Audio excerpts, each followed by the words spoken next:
Hello everyone, welcome to Scott Rods. Today I'm going to be setting the timing on my small block Chevy for the first time, finally. What could possibly go wrong? Well, you know me.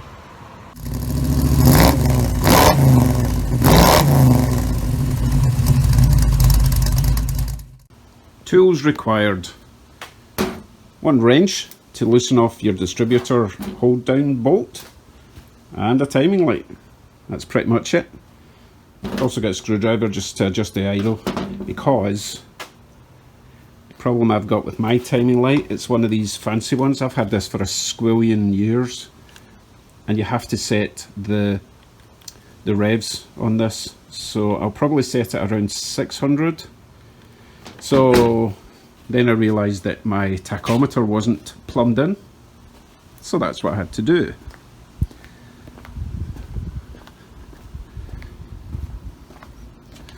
The wiring is starting to get a bit disgraceful, but again, temporary until I get my fuse panel in.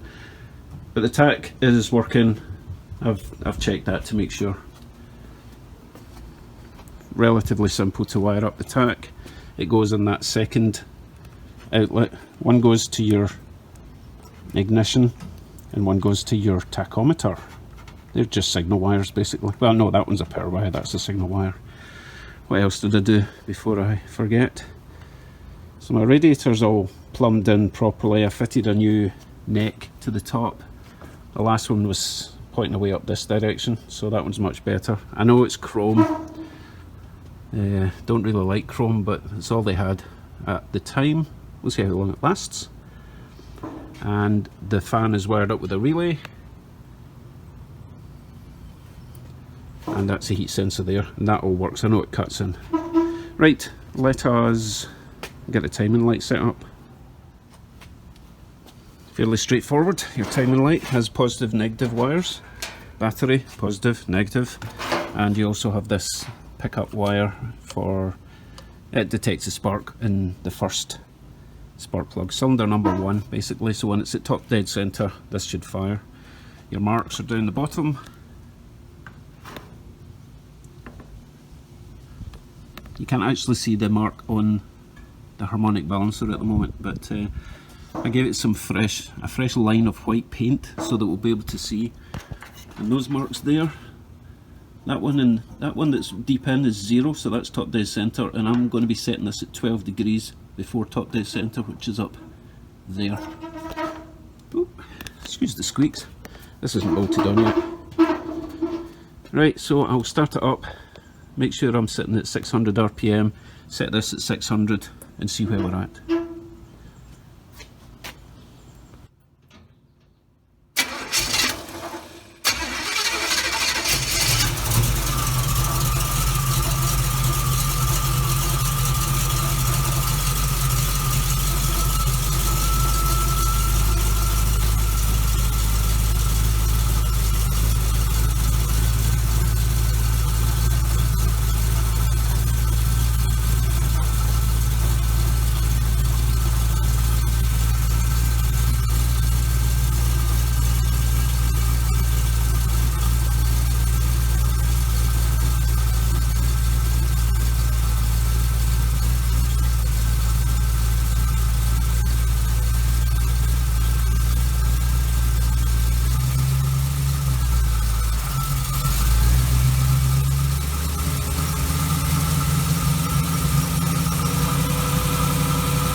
And that's the timing set, hopefully.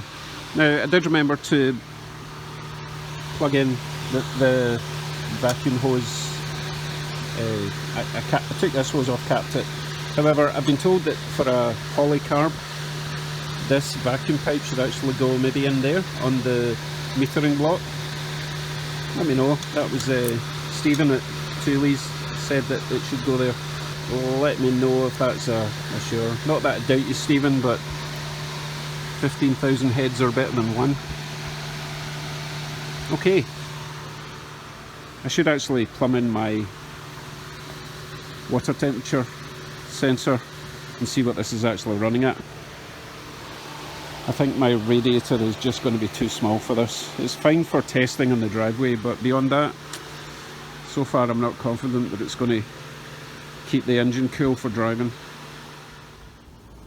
And of course, once you're happy with your timing, get your wrench, get into that hold down bolt bracket and tighten that up, and then your timing is set. Good or bad, it's set. In other news, do you want to see if my speedo works?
Kinda works.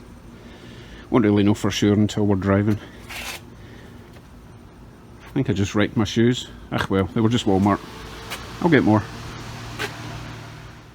So you recommended that I get some of these spark plug insulator thingies, socks, I guess. Anyway, I've put 2 of them on, but I'm going to wait till the engine's cool because I will burn my hand on that red hot exhaust. Look at that awesome heat resistant paint. Doesn't look very heat resistant to me. Should take it back. Garbage.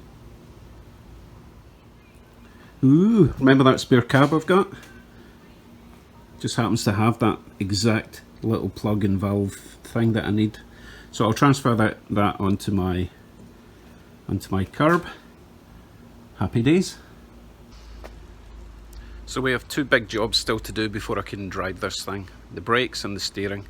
I've been waiting 6 weeks for my Mustang 2 steering U-joint to arrive, and apparently the donkey that it's being carried on is now in Canada, so probably another 2 weeks. Really hard to get. It's very specific. It's not even the same as the Mustang 2 power steering rack U-joint. It has to be the manual one. Different splines, 26 spline to double D. Okay, so I guess the next big thing will be the brakes, which is a big job. I have to fabricate a pedal, make a big hole in the firewall, make a big bracket, everything. Plumb in the front brakes, they're not plumbed in. Everything from the firewall back is all plumbed in, so it's really just the front end to do. So I guess I'll be doing that tomorrow. So as always, thanks for dropping by. I appreciate everyone who subscribes and leaves a comment. Well, you don't need to leave a comment, but you know, it would be nice. And I will see you on the next one. Thanks everyone, bye.